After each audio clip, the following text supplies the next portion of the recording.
Thank goodness. No more spreadsheets. Back to normal. It's like, I'm turning it off. It's back. I'm turning it off. Anyway, welcome. Episode 62 of the Count Us In podcast. My name is Harry Sermon, and I'm joined, of course, by Matthew Lacey. Hi, Harry. Welcome back. Thank you, sir. Good to see you. And Jamie Joyner. Good evening. Hey, chaps. How we doing? How are we doing? The trio is back. We're back here. together. Reunited at last. We've all been well. We've all been busy. Summer, summer gigs, weddings, festivals, you name it. We'll have a little catch up and talk about, the last couple of weeks. Thank you for tuning into the last episode, obviously, that Jay and Matt did on, remind me of the title again. I did upload it, but I can't remember what it's called. The Business of Music. The Business of Music. It was that boring. It was. You mean you've not listened to it, Harry? I did in the edit. Yeah, I did in the edit. Well but I was very much asleep when I edited that. Hopefully that's not like the rest of the listeners. No, of course. We managed to just about steer away from spreadsheet formulas, although I did get a DM saying I was quite looking forward to it. Formulas. One day, let us know if you want an episode on spreadsheets. Episode. Yeah, we might get there. Good. Yeah, so we're going to talk a little bit about later on in the episode. We're going to talk a little bit about our drum parts on the intro music, because this came from some listener questions, which we're also going to talk about. And I have been asked to talk a little bit about the gig I was on, which is why I wasn't in the last episode, which was a few dates over in Malaysia with the Saturday Night Bee Gees. But first, we're going to talk about something new. Something new. Matt, start us off. What's new? Nothing. Doesn't have to be drum related. Doesn't have to be drum related. Yeah. Well, you put me on the spot. Do you know? Have I said something already that I've got new that I now can't remember I've told you? You mentioned something about painting earlier. Painting? Wow. You said you need to paint tomorrow. I do. Yeah. It's only a so what are you painting? Listen, something new. Well, I tell you what. I mean, this is now you put me on the spot. Come on. So we have. I tell you what, I have seen this week, which is new. I've had a video done of my sewers. There you go, listeners. And this is old school.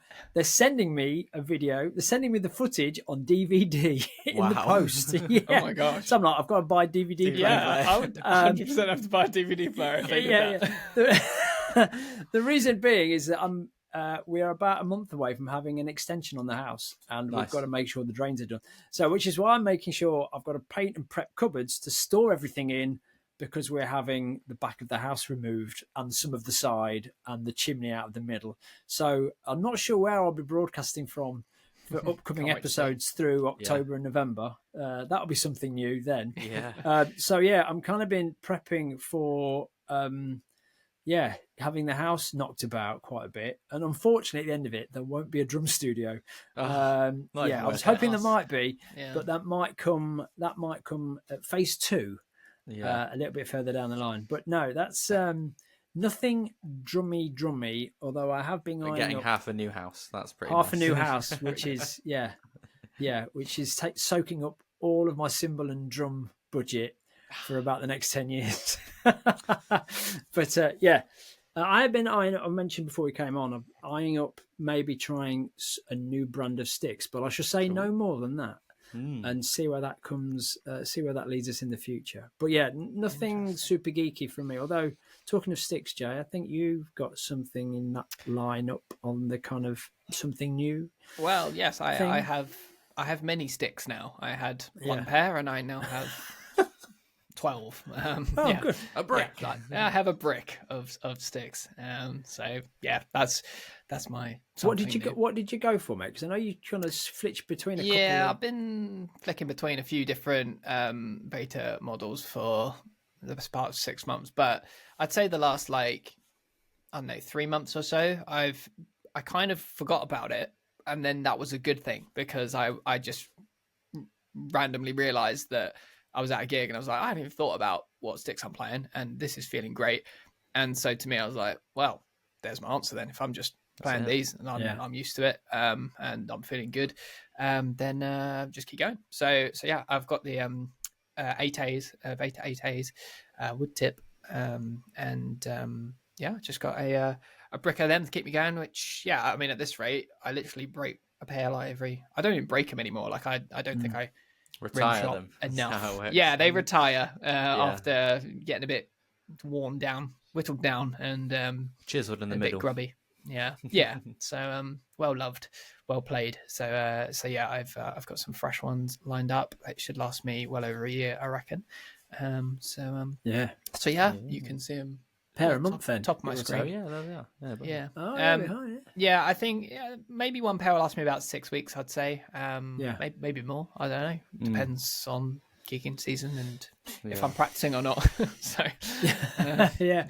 yeah. I'd say 6 to 8 weeks is sort of my sort of on average. Again, it depends the gig and the maybe how many rehearsals you kind of squeeze in between Yeah. that sort of Yeah. stuff and what you're Yeah. playing and the room and all that sort of stuff. Then, I noticed, like, if I do a puck pump band rehearsal and I use my die cast hoop, that rapidly oh yeah, Chops speeds up the started a sort new of pair on last Saturday with Friday with diecast hoops, and Yeah. they are already thinning in the middle. I you know, really with all noticed the sort of difference. hammers. It's a lot of fun, and I love die cast hoops. But Yeah. you go through sticks a lot quicker than with the older triple flange.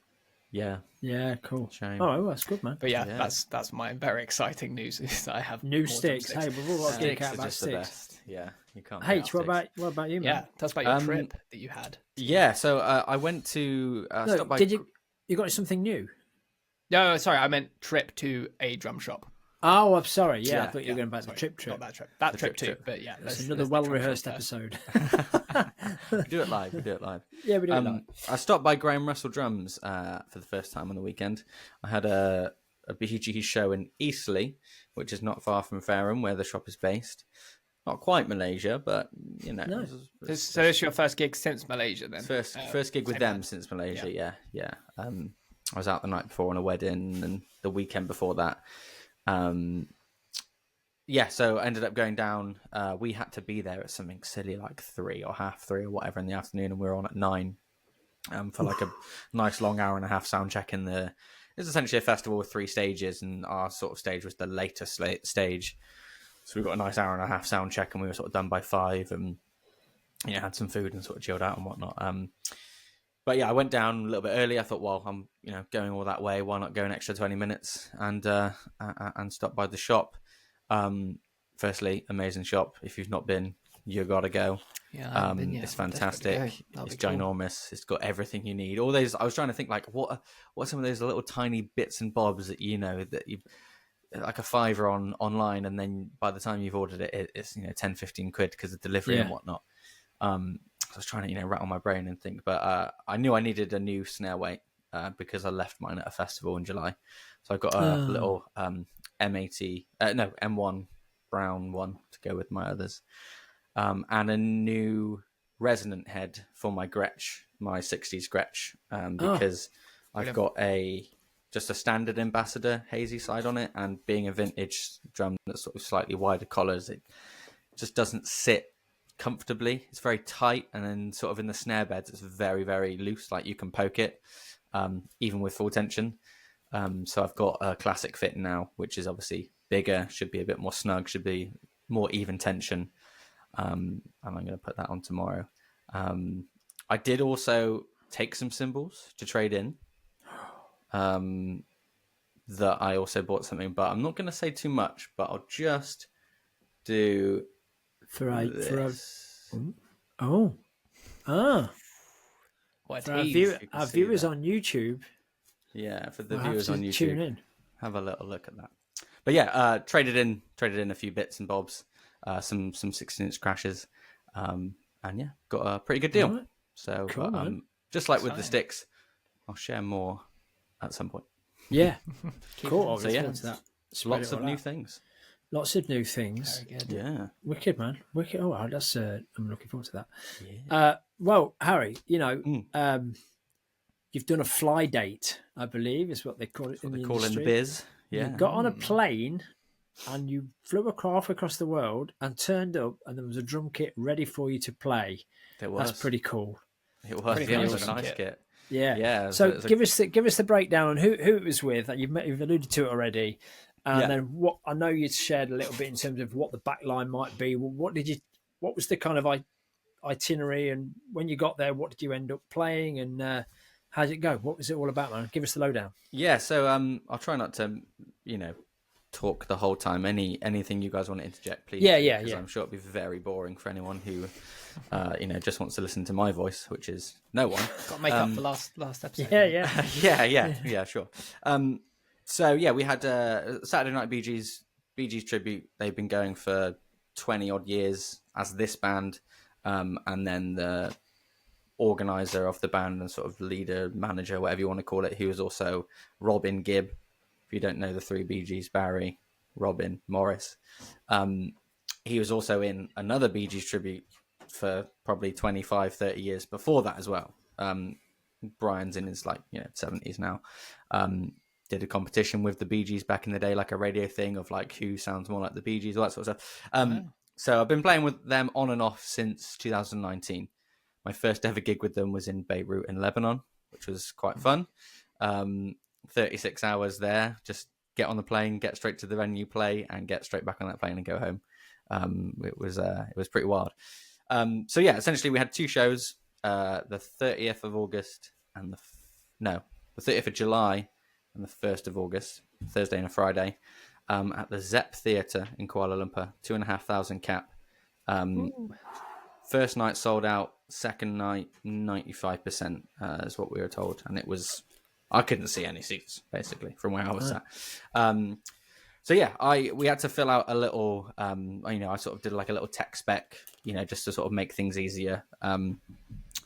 Obviously all the other guys had to sort of, specify which kit they use. We have got quite specific keyboard sounds, and we have a 5-string bass, and Brian's left-handed and all this sort of stuff. And we've got one acoustic and one electric, and we were doing two 45-minute sets.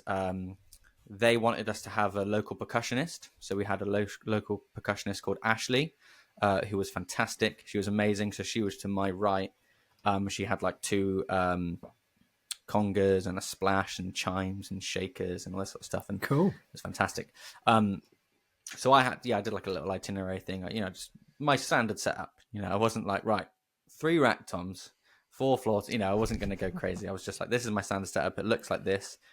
This would be the ideal situation. I think I wrote a Catalina. I think I put one of those Yamaha kits. I can't remember which one, but like the same sort of equivalent to a Gretsch. A recording custom or stage custom. That's the one. Stage custom, I think it is. Yeah. Same sizes. Ideally a metal snare. These sort of cymbals, Zildjian Ks, all that sort of stuff. I think I actually put down, what's the Istanbul you've got, Matt? The newer one, the Mel Lewis one? The Mel Lewis signature. Yeah, I think I put is it traditionals that they have? That's sort of a similar line. Yeah. I think I put those down because they sort of are similar to the sort of Ks and whatnot. I was like, oh, why not? And yeah, got none of that, obviously. That's how it works. But I turned up with a nice gold DW, 4-piece DW. 22, 10, 12, 16, big, nice 14 by 6.5 snare, all Ks, 14-inch hats, which was weird, but was really nice after a while. Quite right too. Yeah. The chick was, it's still ringing, I think. I can still hear it. 6,000 miles. Yeah. I had a nice little 18-inch Sweet Crash as well, which was lovely. That was probably my favourite. A 20-inch K Ride, which I think you've got, Jay. It just says K Ride. Yeah. Lovely. It's just the ride sound. It's just a typical 20-inch ride sound. It was lovely. Yeah. I had a 16-inch K Dark Thin Crash, which I use as a bottom hi-hat, which is weird because I've never heard that cymbal crash before. Played as a crash. Yeah, I've had it for 3 years and I've never crashed it. And so you had splash. A 16-inch crash on your kit and you played a 16-inch crash. Am I right? Well, I did think, I was like, if I get given one, could I put another one in my suitcase and then I could do 16-inch hi-hat? But I thought, I better not. And a little splash on the right hand side as well, which was on the left hand side, which was nice. Great. So I took the tom off and I just kept it super simple. What was the splash? Do you remember? It was like an old A thing. It was a brilliant one, 12-inch. It was actually quite loud, to be honest. Yeah. But yeah, we had like a nice long sound check, and we were sort of staying nearby, so it was all put on by this production company called Milestone Entertainment.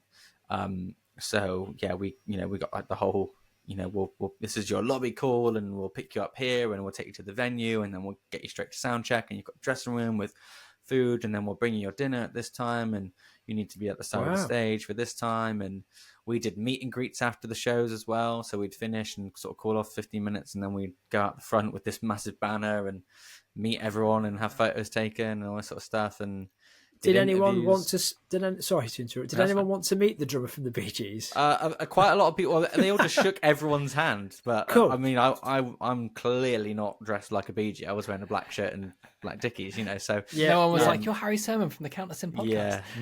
Sadly not. No way. But yeah, we were all doing this, because everyone was sort of doing that. It was quite funny. And then this sort of peace and love. This old guy sort of came up to me. Oh yeah, fantastic. And then we all sort of did that, and he just did it the other way. I was like, whoa. No, you got that wrong. Yeah, got that one wrong, mate. Yeah.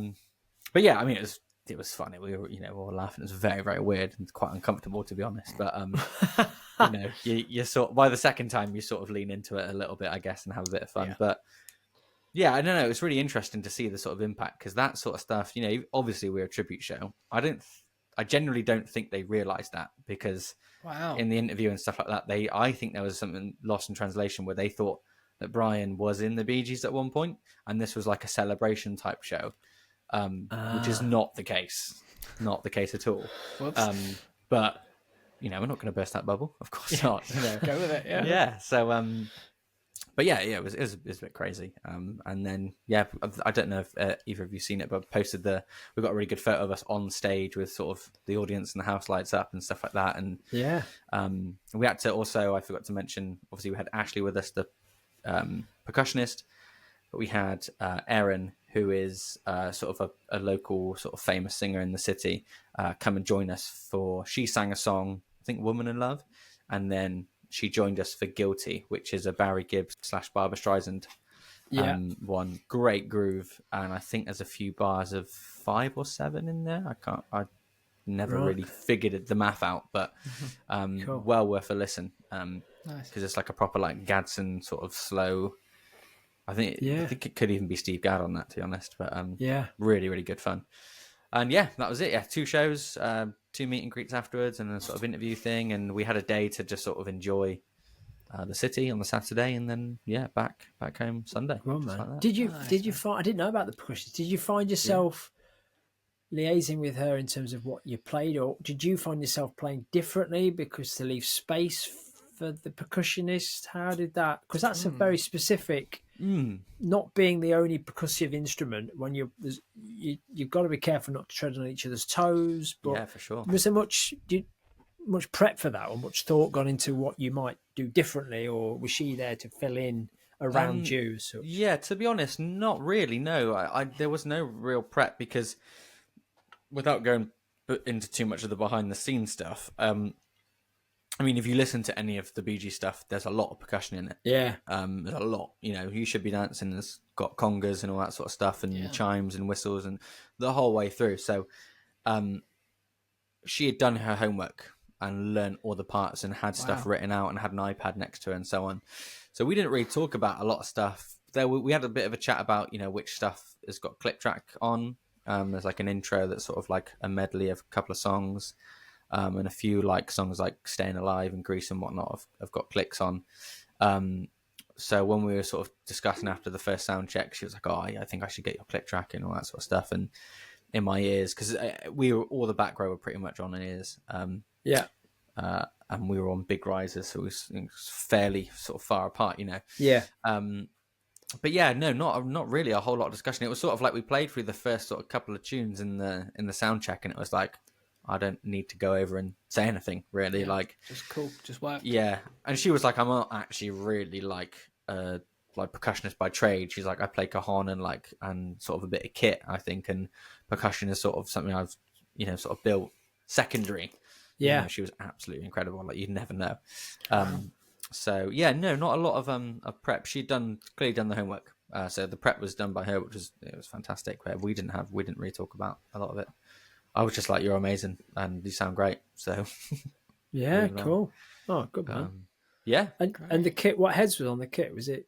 Yeah, pretty much all Remos. Yeah, it was a P77 on the snare, and that probably needed changing because it was sort of like the more you tightened it, even though it wasn't necessarily high in pitch, it was just getting closer, and like the head was just the hoop, was just like suffocating.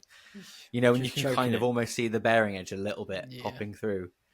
Like right. That. So yeah. What was the snare? Was it the kit snare? The DW yeah, kit matching. Snare? Yeah, 14 by 6.5. Yeah. It was great. It was a lovely kit, and 9,000 pedal as well, and 5,000 hi-hat stand. Cool. How did you find the 9,000? It was good. I'm not a big fan of it because I think it's over. Obviously, you both have got 5,000s. It's very sensitive. You know, you move your little toe and you can get a kick note out of that. But I got used to it. I did get used to it. And I think because of how bouncy the riser was, you kind of that sort of responsiveness was actually kind of nice. I think I would have probably preferred a 5,000, but again, can't complain. No, you can't, mate. But yeah, I mean, great. to recap, it was unbelievable. It was so good, and the gigs were great, and got some good footage, and they loved it. So let's talk about maybe doing it next year. Yeah, I was going to say, if you get the opportunity to go back again, that would be super cool. Do you know how that originally came about in terms of getting that gig through that company, or is it just that then your BG's thing is quite well known because it's out there? I think it is fairly well known. I don't really know the sort of official word. We don't really. Brian doesn't really know sort of how it came through. There is another well-known Bee Gees one in the UK, but I believe they don't go outside of the UK. So whether or not they got, I know that I'm not in the band, but our version, I know it definitely lacks in terms of like online presence and social media, and it's got a fairly outdated sort of promo and so on. Yeah. And this was sort of to be the sort of tail end of their gigs. Really, they're supposed to be sort of slowing down. So I wonder maybe if it got passed on, through someone else, or if they did just by chance happen to find it. They didn't really say, but I mean, we were greeted at the airport with like signs and all this sort of stuff. It was. Yeah, it wasn't like, get there and get an Uber to this location sort of thing. So there was a lot of planning in it. It's good. That does fill you with confidence though, that the people at the other end know what to do and how to go about it. And it was like, well done, rather than turning up and not sure where you should be, or do we get a taxi and what time do I need to be there? And the gig you just never want to be chasing, do you? You never want to be chasing exactly. info. You just want to be like, what we're doing. Every day they're like, this is the plan. This is what we're doing, and then tomorrow we'll meet in this. So it was very, very efficient. Great. Oh, well done, man. Awesome. Hopefully more of that to come. Yeah, it was great. Really, really good. Awesome. I'm very jealous. Man. Not necessarily playing Zildjians, but other than that, you get there, there'll be a K-Light. You're like, I'm sorry, guys. I'm on the plane. K-Light and blue M&Ms. I'm out of here. Wicked. So, right. So questions? Should we, we got some questions, or are we going to get into the music? Should we do the few of the questions, and then I think because the music question was a question, but maybe that's going to leave a bit more time, or maybe just there was some quick fire stuff. Jay, have you got the questions there? Yeah. So thanks to everyone who sent stuff in. Please send us stuff whenever you can, and don't think they're going to get inundated, so I won't bother. Please do, because we won't. We don't get inundated, and B, we'll always come back to them and do another Q&A, and they'll all get talked about. So that's please do that again. Always open for discussion.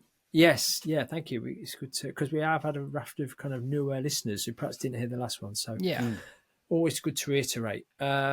Right, we've got some quick fire stuff, Jay. There. And, we'll just do a few quick ones, and then maybe we can get into the kind of intro music stuff in a little bit. Good man. But okay. So first question from Mr. Jai Patel, Instagram handle Jai Patel 3212. And his question is: you always ask the people that you interview about their favorite biscuit, but what about your least favorite biscuit? So He wants to know what is our least favourite biscuit. Least favourite biscuit. That is good. Harry? Joe's flipping the script here, isn't he? Yeah. God. I'm a bit torn. I'm scared of answering. The first thing that comes to mind is those fig things. What are those fig biscuits things? Fig called? roll things. What, the ones with the little like raisins in it? I don't know what they are. There's some a fig related biscuit. Get it out. Not a fig fan. Get it off. It's not a biscuit. They look like a mini sausage roll type thing. Yeah, kind of. Fig rolls. Yeah. Fig rolls. Fig. That'd be the ones. That's a roll, not a biscuit, mate. Well, some people class them as a biscuit. You see them, biscuit. You know.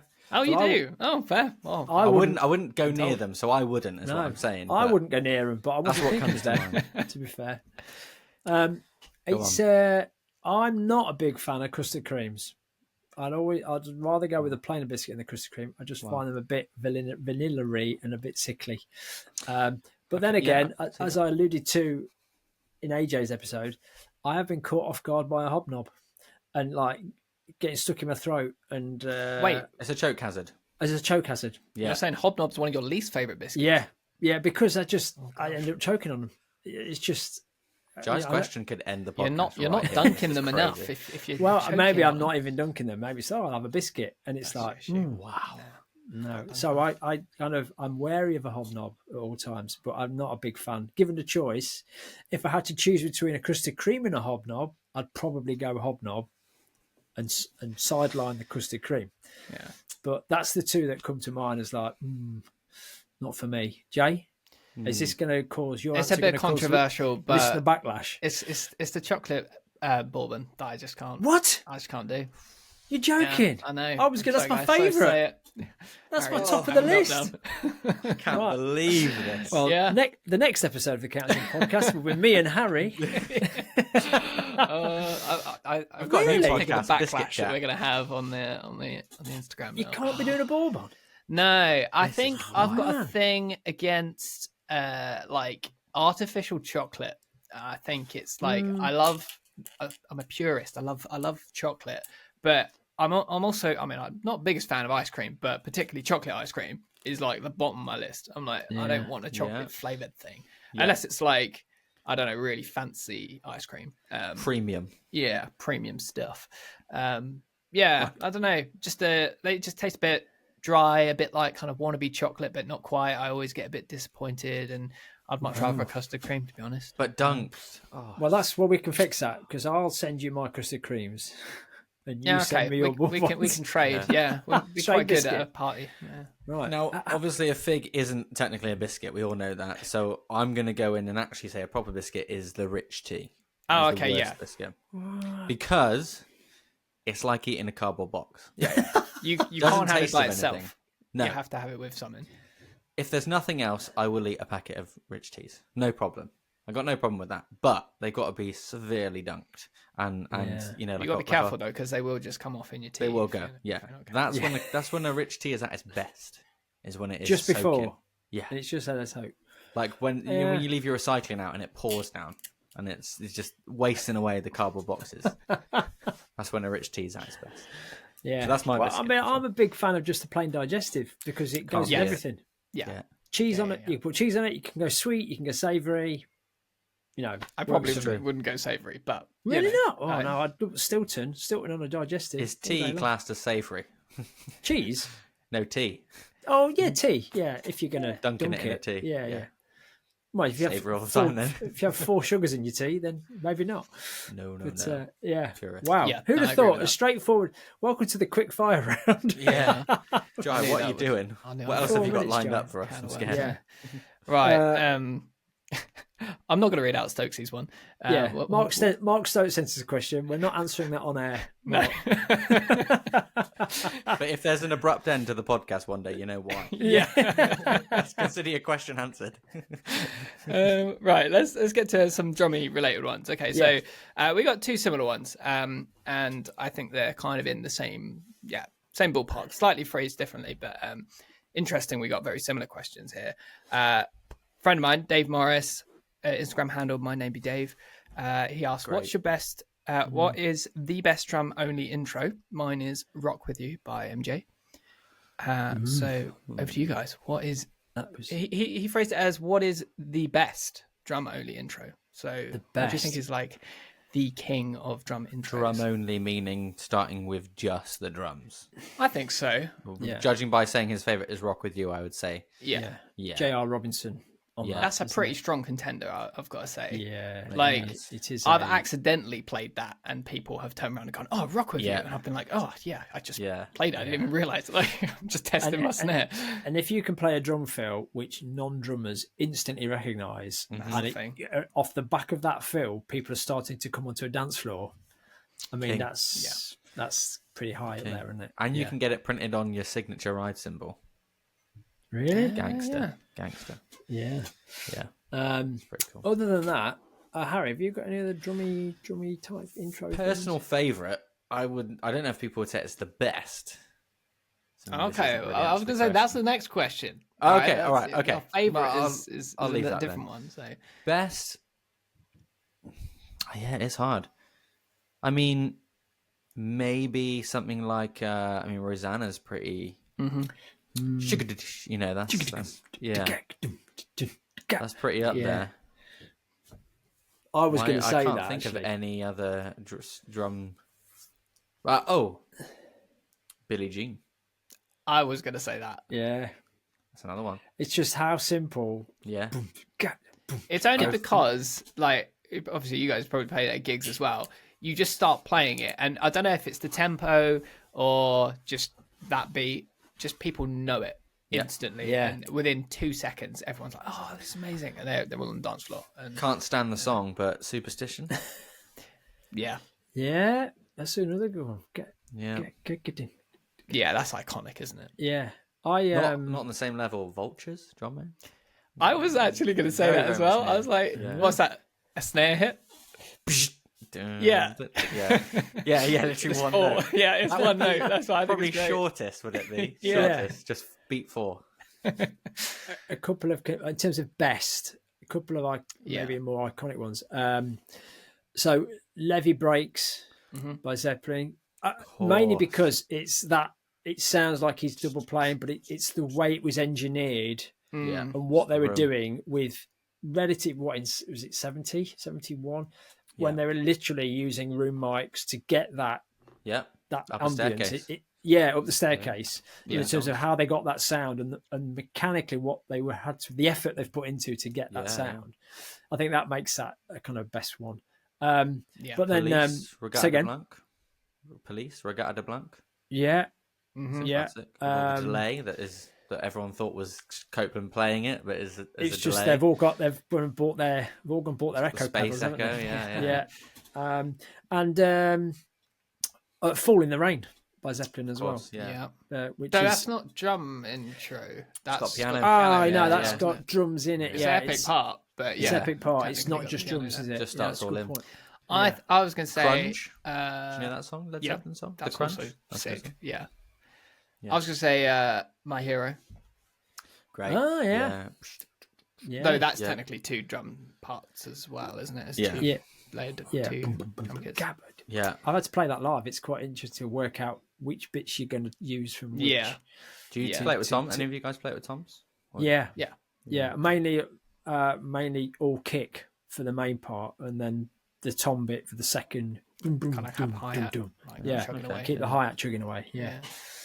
I But just play it all. going to kick. what That's makes interesting. like the best drum part. Obviously, you could take it from a drummy perspective. Like you could talk about 58 Lose Your Lover and all these other kind of like really cool drum parts. But is that what makes it good? Because if you played like Rosanna Shuffle, I think every drummer will be like, oh yeah, this is great. But the average person, are they going to know what that is or who that is or Yeah. what that vibe is? And whereas something like Billie Jean or Superstition, everyone's going to Yeah. instantly recognise that, whether you're a musician or not. Maybe that I mean it's all subjective, isn't it? But maybe that best thing in terms of what generate. I mean, 50 Ways to Leave Your Lover.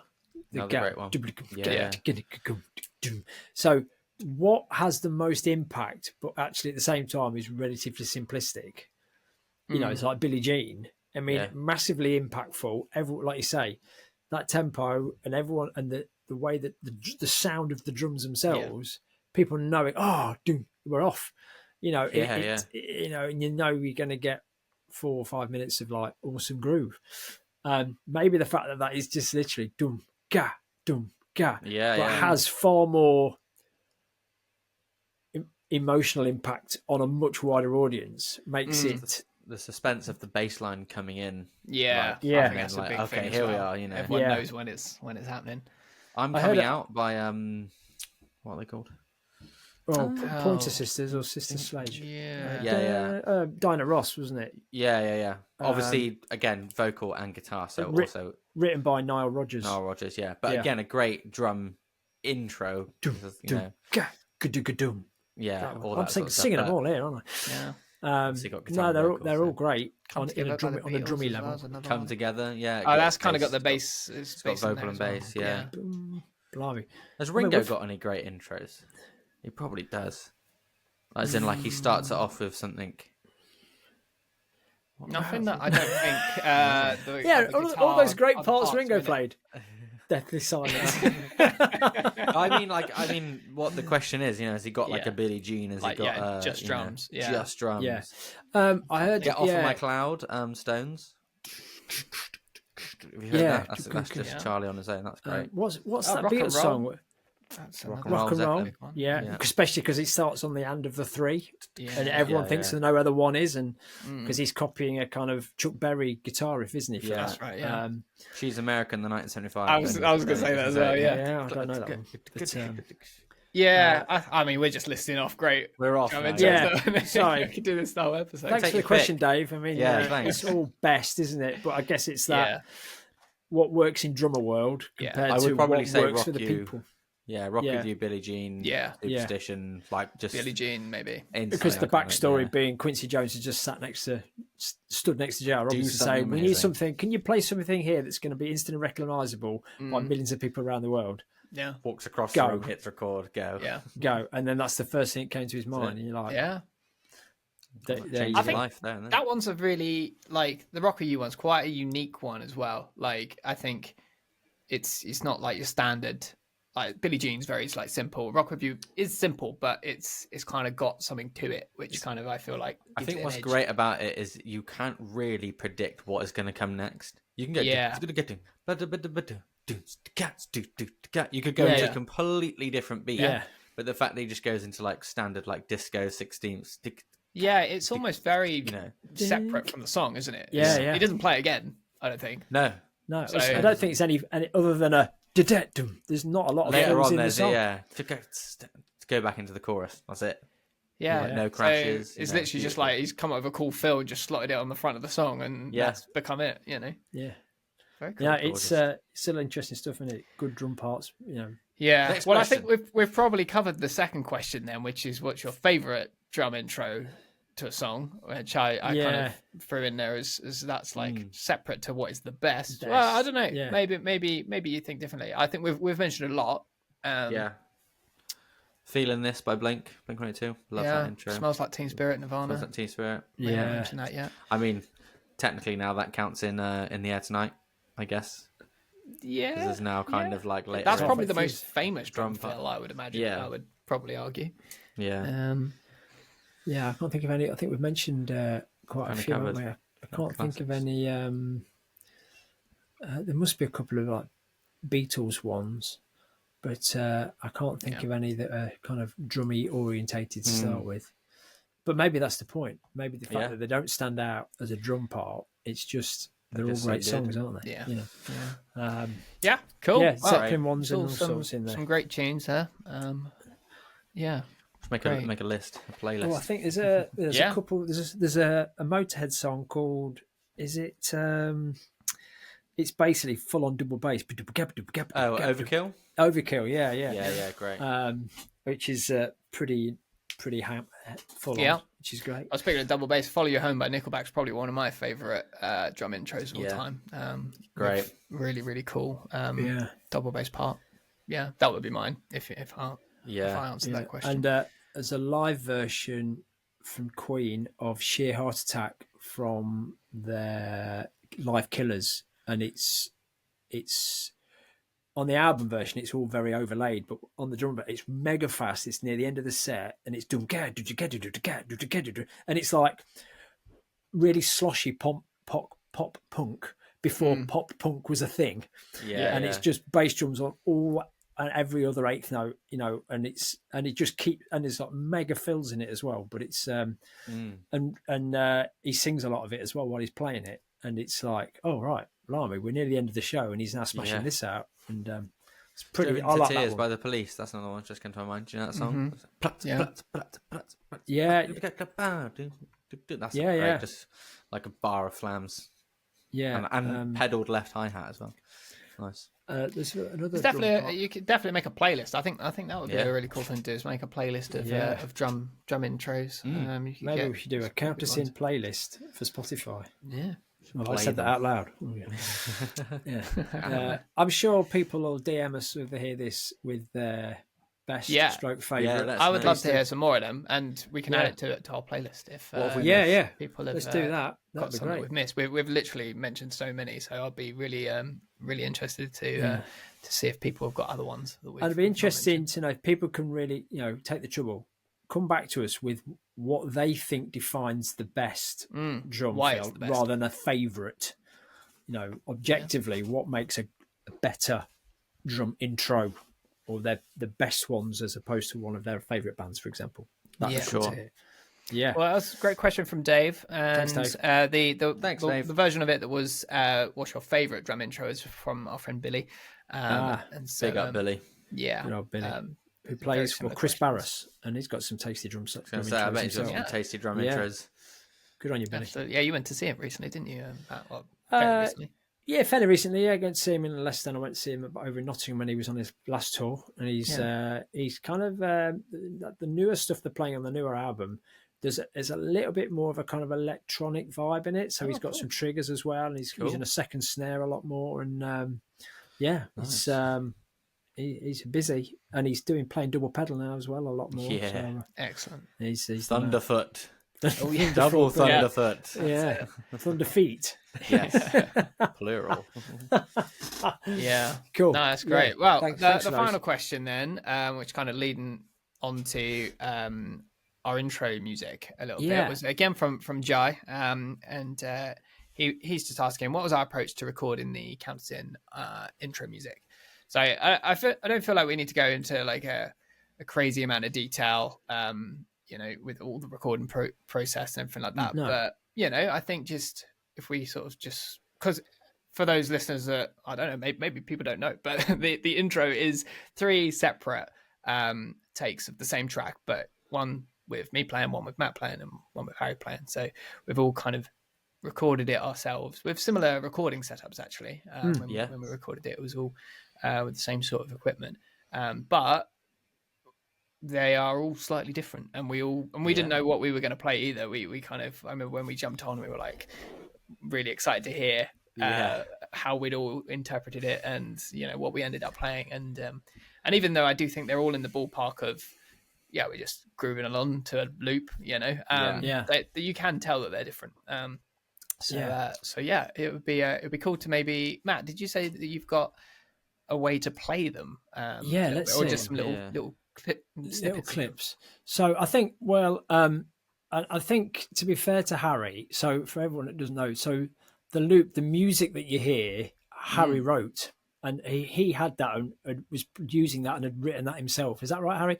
Yeah. I don't know how long you'd had it before, or whether it was something you wrote specifically for our intro, but so unlike myself and Jamie that were coming to it with completely fresh ears and listening to it and then recording what we felt there and then over maybe 1 or 2 takes, 3 takes, Jay? Maybe probably about 3 takes. Yeah. Harry already kind of knew it quite well because he'd written it. So his perspective on what you played, Harry, is probably different to what our thought process, because we didn't write it and we came to it new. So I'm going to see if this works now, kids. This is Harry's theme that he drop the volume a little bit if you can. I have done. Really hard. So nice. Forgive me, listeners, if this is either not loud enough to start with, or is it going to play? Have you got it on preview or live? Let's go live. Thank you. New tech. Here we go.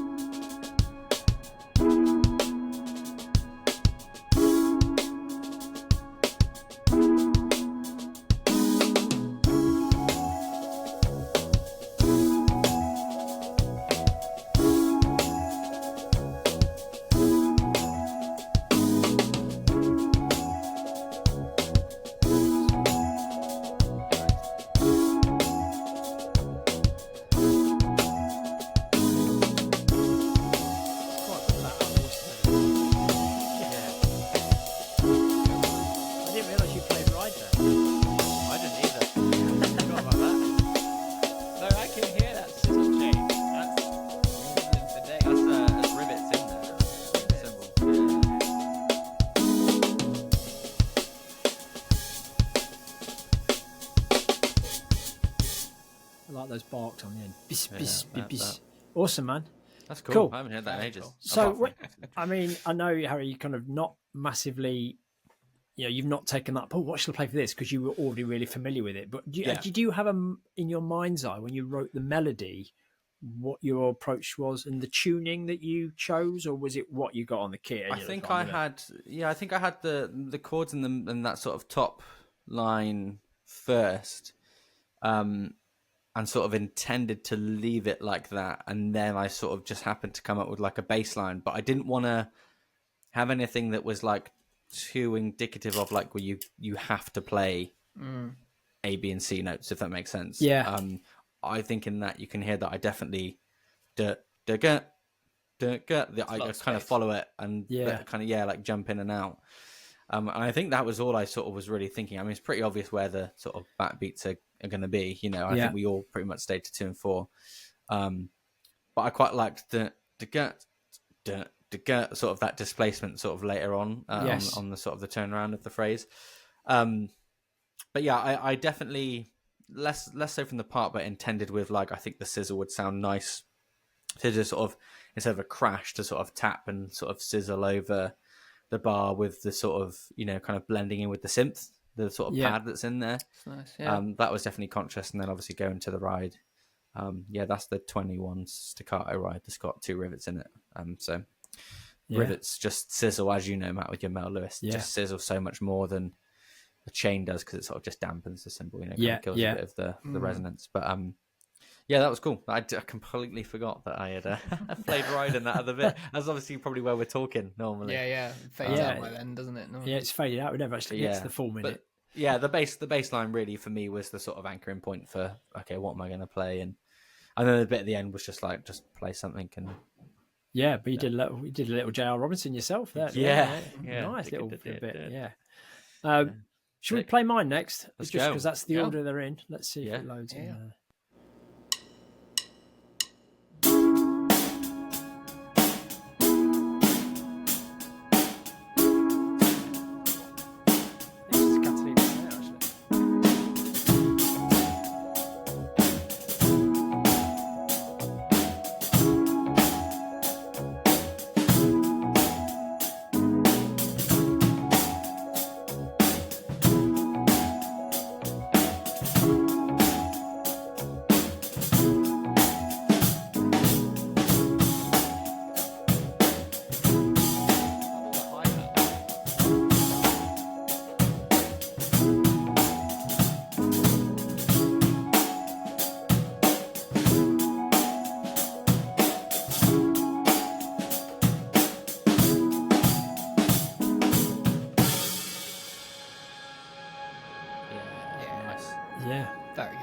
Nice. Yeah, I mean, like we said before I came on, it's not like you're writing a part for a song, because it's like it's a minute. So I didn't want to. My thing was I didn't want to I thought as soon as something's in, it's in. So that's why I held off. Like I didn't play any kick and just played the snare and the hat. And I wanted to, as the melody developed, bring in more layers of what I was playing. It's all one take. But it was bass, just the kick builds with like the bass. Yeah, really I kept the 2/4 there all the time, and then just you embellish with the hi hat. But then I went from just playing a kick on 1 and 3, and then picking up on that bass line like doom the cat, but later on in the song. Yeah. But the energy was there from the beginning. Like you're doing this like accented like downbeats on the hi hat, and it just kind of grooves instantly, which is really nice. And then I forgot there's like a little bit where I don't play the snare. I just play the dum dum. Yeah, you kind of snare it back in. Yeah, you don't play the beat forward, do you? Just to kind of give it that like bit of a pregnant pause thing. Keep the momentum, but doesn't have any kind of release on it until you hear the backbeat again.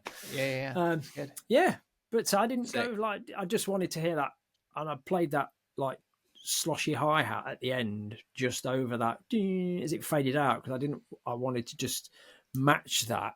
I guess for me, it's very often the comment is like, do you match what's being played or do you counterpoint? And play something to specifically, obviously different, or play in a line. It's not even counterpoint. Sometimes it's something different to take the whole thing elsewhere. If you know what I mean. Like, you could have done like a bossa type thing in places, and that could have maybe moved it along a little bit. You could maybe like play ride. You could have crashed and sort of kind of accent those even more. Or start to displace the snare and dance around it. Yeah, that's right. Yeah. Well, good. Right. I think it sounded great. Nice. Thanks, mate. Shall I listen to Jay's?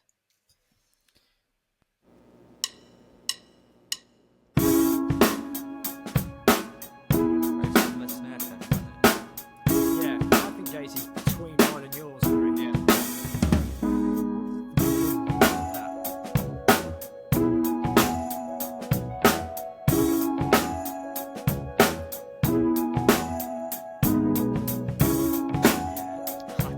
I didn't realise.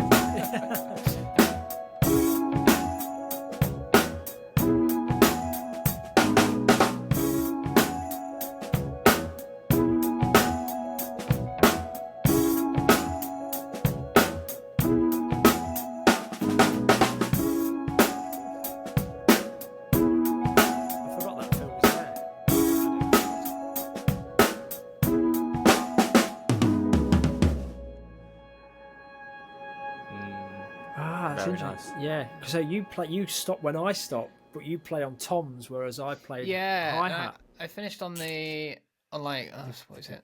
Like the and or whatever. Yeah. Like I don't finish on the one. Kind of 3, 4 and sort of thing. It's interesting that you opened the hi-hat to like accent the one, but Matt was sort of just like accenting it in terms of like hitting it harder, whereas you like every time. There's a definite like, I don't know, like leaning into the one, I think. Yeah.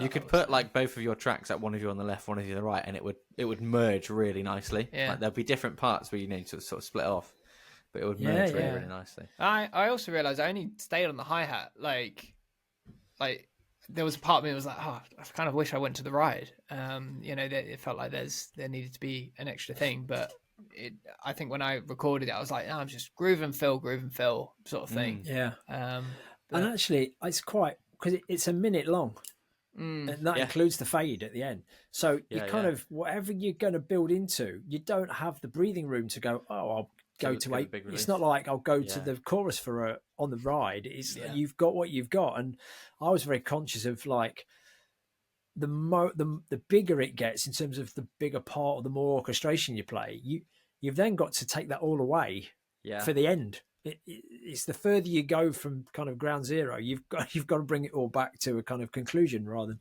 just letting build and build. So I felt rather than playing a more constructive song or intro, verse, bridge, chorus, verse 3, only having that minute to play with, you've got to decide, well, am I going to go all out or am I going to be reserved, but then know that I'm not going to be able to build the part to a great extent. It's actually, I think, more of a challenge to play a jingle type thing. I love the intro fill, and the way that the hi-hat stays open around the fill and then just closes on that last beat. Magic. Just perfectly placed. Technical stuff. Yeah, lovely. Maybe I don't know. It's just kind of a rogue idea. Maybe we should record it again and see what we do differently. Update it.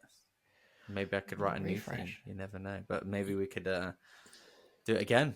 Refresh. Well, I mean, we did say Who's it. stopping us? We refreshed the music and the logo at episode 30, and now all of a sudden we're at 62, 60, yeah. aren't we? So another 30 episodes have crept by. Maybe we need to kind of find a good point. Project. Yeah, a good point going into like the winter where we kind of define Let us know. season Do you want a new 3. theme?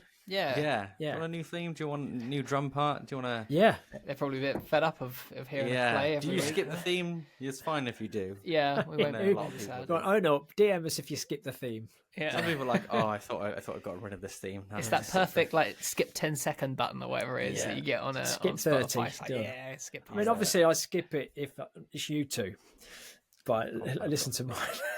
you listen to yours. No, but yeah, DM us, everyone. Do you like the theme? Yeah, no, I don't. No, I'm not going to ask that. I don't want to involve. But yeah, should we change it? Are you kind of ready for a new one? Let us know. We are on. Who's your Insta. favourite? Rank it. 1, 2, 3. Yeah, which is your Oh, he went best? there. Which is your best, and which is your Best one. favourite? Yeah, I was specifically avoiding no. that, Harry. But thanks for What are that. we doing? Yeah, we are. If you could get rid of one of them, what would you get rid of? We'll have rounds every week. Yeah. Yeah. So, yeah, listeners voted for these two hosts this Yeah. week. AJ Please and Kim. Oh, that's fine. DM us at Count Us In Podcast on Instagram. We would like to get your feedback on most importantly, your least favourite biscuit, your most favourite Yeah. biscuit, your favourite drum part, your best drum part. Lots of questions for the listeners this intro. week. And do you want us to re-record? Are you up for us re-recording and playing a new theme and seeing what we come up to with this time? That would be great. This episode will be out again on YouTube. It's coming out on the 22nd. So it's the 22nd today for listening on Go Live Day. It'll be coming out on the 29th on YouTube. So please head over to YouTube, find us on there and subscribe. That would be awesome because you'll get to see the reels that we put on there as shorts as well. That would be great. And you'll get the little tease from earlier on in the episode. Oh yeah, you get some teaser, visual only Yeah. information. Yeah. So Only you for the need to. YouTube. Only for the tubers. It might be on my story by that. If Harry can keep it a secret that long. And at any point you've got questions, please send them in at any point because we will kind of collate them and get them together for another episode in the future. And if you've enjoyed this episode and it's been mildly entertaining and you'd like to support us, please buy us a coffee at buymeacoffee.com/Count Us In podcast. That would keep us going and help us kind of keep us in coffee. And as an aside note, if people are heading to the drum show, if you bump into us, please say hello. Just come and say hello and say hi and give us your feedback. And It's coming up just quick, nice. drum show. Yeah, I was saying all of a sudden Prep will we're start soon, I'm sure. I think we're kind of eight weeks away, give or Yeah, a take, couple months. which is only kind of 3 or 4 episodes for us, isn't it? So Yeah. it'd be good. But great to have you back, Harry. Yeah. Yeah, it's lovely to be back, Thanks guys. for being back, and All great, well nice. done on a Lovely to catch fantastic up. gig out there, and all of that Thank you. experience is Yeah. wicked. And I realise we need to in the next episode talk about something that did go missed, which was on that gig. Jamie was covering me on another gig. He covered for my band Disby, How so we was should it? talk about that. You can do. And Yeah. That would be interesting That was a fun gig. to talk about that. I've actually not seen the guys yet, so I don't know. yeah, anything they've about got it something apart to from tell the you, clip. Harry. Well, Yeah. from the clips that I saw, it was fantastic. So I'm sure. Yeah, of course it and- is. Jamie's the man. And they did say it was fantastic, and you were fantastic. So, but Oh, no, I'd be curious to, talk about it, like learning the Yeah. parts and so on. And Yeah. It'll be really cool. Yeah, that'd be we'd love interesting. Depping for each other. Yeah. I'm so glad I then- live in the Midlands.